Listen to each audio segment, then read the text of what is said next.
कोल्हापुरात शक्तीपीठ महामार्गाच्या विरोधामध्ये भव्य मोर्चा काढण्यात आलेला आहे। या मोर्चामध्ये राजू शेट्टी, सतेज पाटील यांच्यासह शेतकरी मोठ्या संख्येने सहभागी झाले।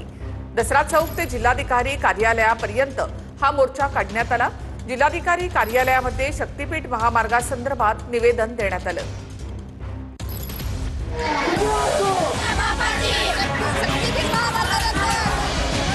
शक्तीपीठ महामार्गाला विरोध करण्यासाठी कोल्हापूरमध्ये जिल्हाधिकारी कार्यालयावरती मोर्चा काढण्यात आला।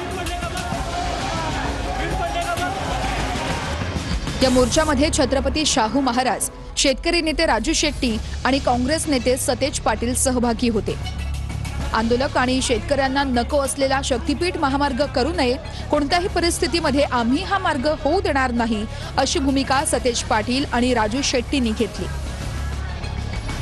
कितीही दडपशाही केलं, आमचे पूर्वज इंग्रजांच्या बरोबर याच्यापेक्षाही जास्त दडपशाहीला तोंड दिलेले त्यांचे आम्ही वारसदार आहोत। आम्ही यांच्या दडपशाहीला भीक घालत नाही। सहकुटुंब आयुष्य उद्ध्वस्त होणार आहे शेतकऱ्यांचं।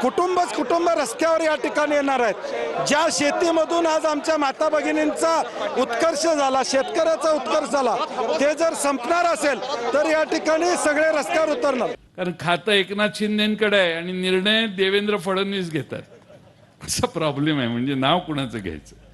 आणि म्हणून या दोघांना आमची विनंती आहे की या मोर्चापासून बोध घ्यावा आणि हा शक्तीपीठाचा आग्रह सोडावा। विरोधाला विरोध असू नये। शक्तीपीठाच्या बाबतीमध्ये मुख्यमंत्र्यांची आणि उपमुख्यमंत्र्यांची भूमिका ही अतिशय स्पष्ट आहे की शेतकऱ्यांना विश्वासात घेऊन, शेतकऱ्यांशी चर्चा करून, शेतकऱ्यांशी संवाद साधून शक्तीपीठ आपल्याला पुढे न्यायचं आहे। त्याच्यामुळे शक्तीपीठाच्या बाबतीमध्ये बाकीच्या रस्त्यांमध्ये जसं आपण राजकारण करतो तसं कोणी राजकारण करू नये, अशी माझी विनंती आहे।